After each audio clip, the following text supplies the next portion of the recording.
estamos recebendo aqui a Jaci Quinis, que é presidente do Conselho Municipal Antidrogas, o COMAD. Como eu disse anteriormente, nós estamos aí no período do mês de junho e não sei se você sabe, mas desde 2023, Jaci, me corrija se eu estiver errado, existe uma campanha municipal, foi aprovada até na Câmara de Vereadores, que criou o mês Junho Branco, que é justamente uma ação voltada aí para trabalhar as ações de combate ao uso de drogas, que é o trabalho do COMAD.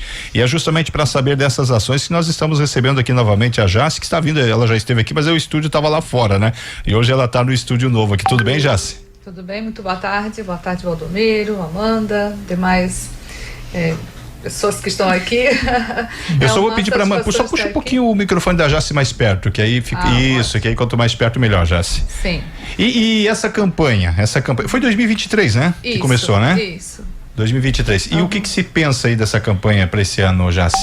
Bom, cada ano, né, a gente tem um mote de uma campanha. Ano passado foi a prevenção na infância e adolescência, né, mas esse ano, com o advento aí dos jogos patológicos, das bets, entendendo que a dependência ela se alastra, né, vai além do álcool e das drogas, embora a sigla COMAD, o AD se refere a álcool e outras drogas, mas a gente decidiu colocar a dependência de uma forma geral, né, e trabalharmos e olharmos para isso. Então a campanha esse ano é o que a família, escola e sociedade, como que nós podemos unir forças para combater, dialogar, debater esse assunto que é tão presente, né, e tão nocivo na sociedade atualmente. Você sabe que essa ideia de trabalhar de vício de um modo geral, ela é interessante.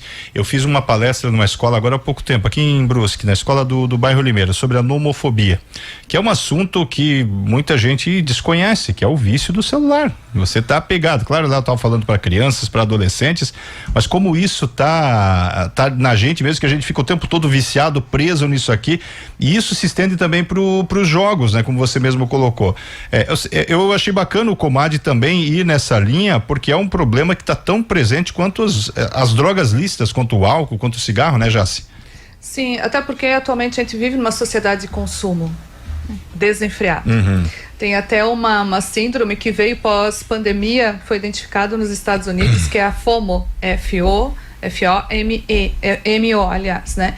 Que é Fear of Missing Out, que é o medo de ficar de fora. Sim. Então as pessoas, né? A Amanda eu sou amiga da Amanda, a amiga tem um celular iPhone de última geração. E aí nós temos um grupo aqui, que aí ele tem, você tem, ele tem. Opa, eu tenho que ter também. Eu preciso ter um também. Então esse instinto de manada, né, muito estimulado por essa sociedade de consumo, só fazendo uma digressão, né, do nosso assunto, mas eu creio que é importante com base naquilo que tu trazes, né? Então essa sociedade de consumo está levando a muitas dependências. Eu posso trazer uma coisa, Jaci? Sim, fica à vontade. Você citou aqui a questão de se você ficar de fora, eu acredito que até a pessoa pode pensar, opa, será que tem algo de errado comigo? E isso pode começar, eu vou dar uma viajada aqui, tá? Mas a pessoa, ela pode começar talvez a se sentir insegura e somado a outros fatores, talvez de casa, um outro vício, alguma coisa, isso pode fazer a pessoa criar um certo transtorno mental. É possível isso? Sim, porque tudo vai de acordo com o repertório interno que aquela pessoa tem para combater isso, né? Então, eu posso ser uma pessoa que daqui do grupo, todos têm esse telefone, né, de última linha, e eu vejo minhas condições, sei que não posso comprar, e eu tenho esse repertório interno que me diga, ok, eu vou ser aceita, mesmo se eu não tiver o que o bando tem. E aí vai me levar para um lugar. Agora, se eu sou uma pessoa com baixa autoestima, com sentimentos de rejeição, uma pessoa que eu não sou alicerçada na minha identidade de uma forma que eu consiga dizer não e me sentir bem, fatalmente ela é levada. E aí pode até não ter uma síndrome nada, mas ela o fluir desse bando ela quer acompanhar de qualquer forma, e só lá na frente muitas vezes que ela vai perceber o estrago, tal qual os jogos patológicos, a dependência também, né, daquele adolescente que está começando a ir para a noite agora. E aí os amiguinhos dizem, bebe. É só é só um pouquinho, né? É só um pouquinho. E aí desse bando, então, o amiguinho que estimulou, ele consegue de fato beber e no outro dia seguir a sua vida e tá tudo certo. Mas o outro pode já ter uma predisposição genética ou por outros fatores que ele não vai conseguir sair. Então, tudo é porque cada pessoa é um mundo próprio. A gente não pode generalizar nunca, né? Não sei se eu respondo, mas é nesse sentido. Até interessante que esses dias a gente estava falando aqui sobre, por exemplo, a quantidade de adolescentes que está inserido no crime, que é cooptada pelo crime. Sim. E aí a gente estava fazendo até um debate aqui e eu tenho a seguinte visão: o traficante mesmo vicia o jovem, o adolescente. Citamos o caso aqui de uma adolescente aqui de Brusque que teve overdose de cocaína e o próprio traficante vicia. Por quê? Porque ele vai ter um cliente, né? E vai ter também alguém que trabalhe para ele, né? Ou seja, para você ver como uma coisa bem falando aqui do caso das drogas, né? Mas no caso desse tipo de vício também, você tem uma indústria aí que te vicia para que você seja aí uma ferramenta dele, né, Jace? Ou seja, tornando as pessoas cada vez mais paranoicas e viciadas nesse tipo de coisa, né? Sim, daí a gente volta lá para dentro da casa novamente, né? Esse adolescente que foi cooptado pelo crime, pelo tráfico.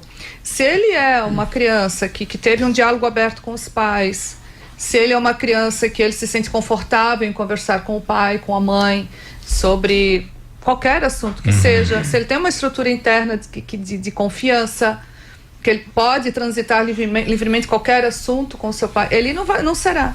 Agora, aquele adolescente, o que ele vê no traficante? Ele não vê alguém que fará mal a ele, ao contrário, ele vê alguém que acolhe ele. Porque o cooptador, ele não vem dizer, vem aqui que tu vai, eu vou te viciar. Não é agressivo, né? Não, ele vai dizer, vem aqui que eu vou cuidar de ti, não chora. Vem comigo que tu vai ter o carro legal, tu vai ter a roupa legal, e a gente vai sair, nós vamos pra festas, vamos pra balada, tu vais conhecer um outro mundo, que com teus pais tu nunca vai ter. Então, é por esse caminho, é nessa brecha emocional que muitas, lógico que não são todos os casos, né? Muitas pessoas têm de tudo, inclusive afeto, enfim.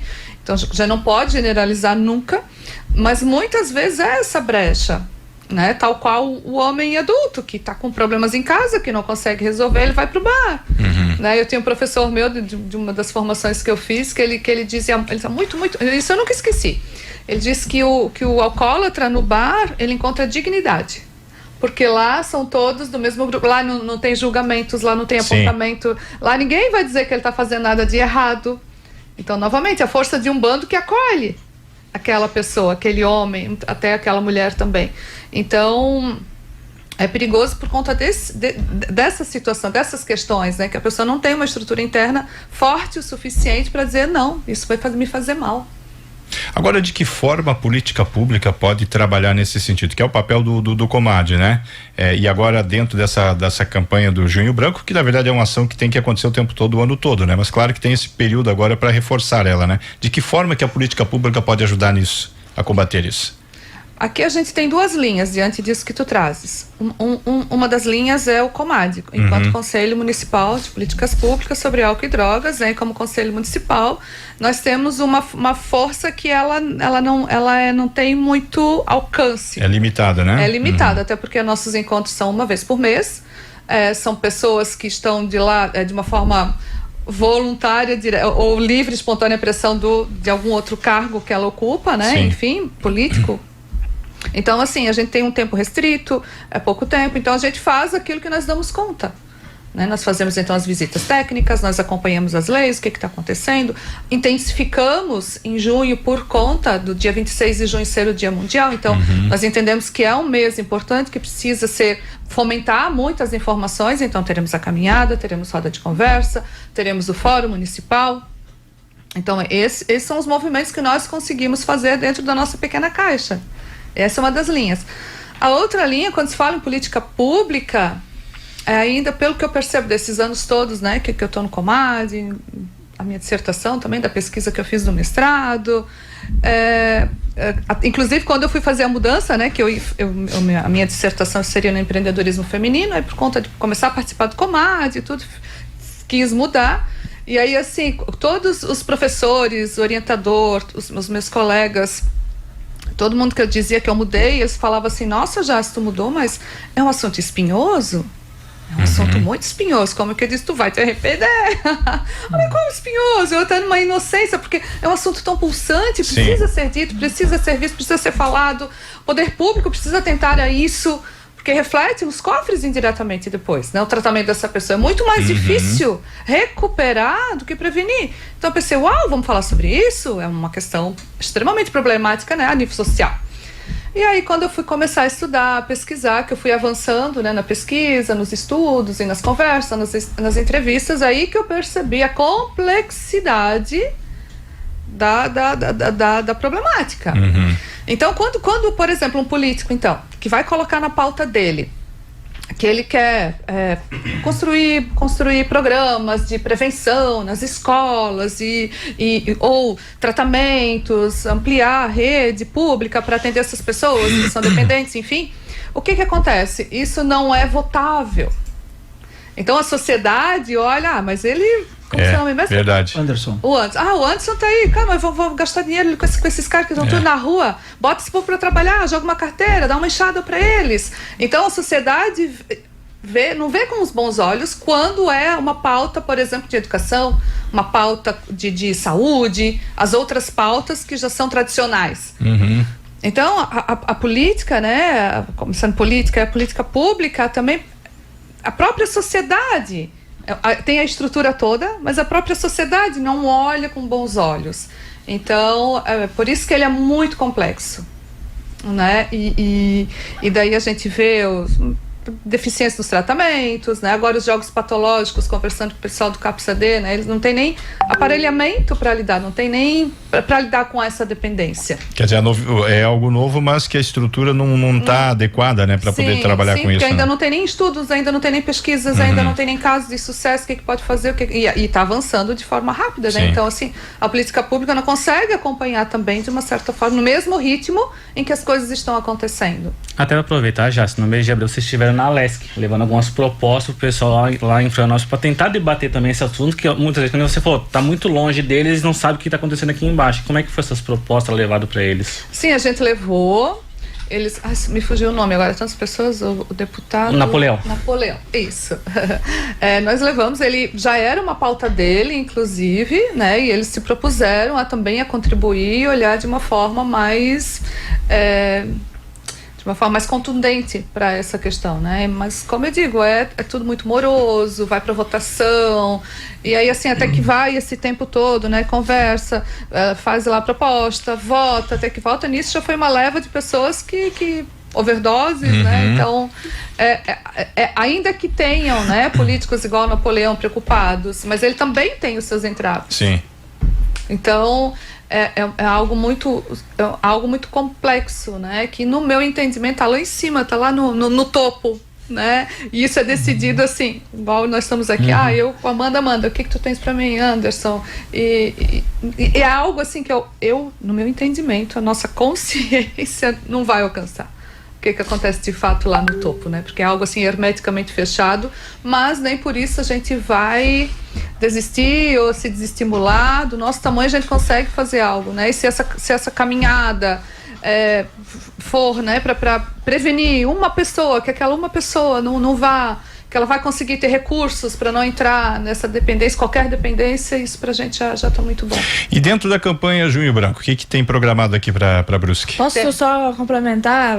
Qual que vai ser o dia que vocês vão fazer? Tem algum projeto em si, né? Nas ruas, quem sabe? Pois é, vamos torcer para São Pedro, né? Estar ao nosso lado para sábado, porque sábado a gente tem a caminhada, a segunda caminhada, que sai às 9h da manhã, do primeiro patamar da Igreja Matriz. Aí a gente vai pelo centro, sobe o Morro do Cônsul, retorna para o mesmo local, e lá a gente vai fazer sorteio de brindes, né? E vai ter o Darim, o ursinho Darim do Proerd, vai ter também aquela jabiraca, né? Como teve do ano passado, já está sendo decorada, enfim. Então essa é a nossa segunda caminhada. Sim. Depois, no dia 24 de junho, na Uniaselv, às 19h, nós teremos a roda de conversa. A roda comigo, com a Inajá, com a Beatriz, e a gente está vendo a Beatriz, que é a coordenadora, né, do Centro Pop, salvo engano, a Inajá, que é do CAPS-AD, e CAPS, né? Então a gente está tentando outras pessoas também, convidando, né, o pessoal está para confirmar, que é essa roda de conversa. E teremos também a participação dos acadêmicos de psicologia da Uniaselv. E no dia 26 de junho, o 4º Fórum Municipal de Políticas Públicas sobre Álcool e Drogas, que será na Câmara de Vereadores às 19h também. Então terá uma palestra principal, outros convidados também. Esse evento de sábado, então, acontece com chuva, sem chuva, vai acontecer. A ideia é que o bom é que não chova, né, Jace? O bom é que não chova, porque até a gente tá com o apoio do CDL. Sim. E hoje de manhã eu conversei com o gestor para saber como é que tá em relação às chuvas, enfim. Ele disse que está mantido ainda. Então até agora, até esse exato momento, nós estamos mantendo.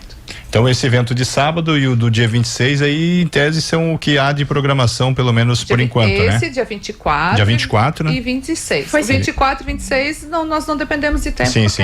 Ambiente... Foi citado o horário da caminhada? Caminhadas 9 horas. 9 horas. E... Aí tem uma estimativa até umas... Assim, até os sorteios, né? Vai ter outros brindes também. Esse ano a gente conseguiu até bastante brindes, enfim. Eu acredito, ano passado, 11 horas, assim, nós, né, fomos embora. Então, quem participar, umas 10 e um pouquinho, já vai já encerra.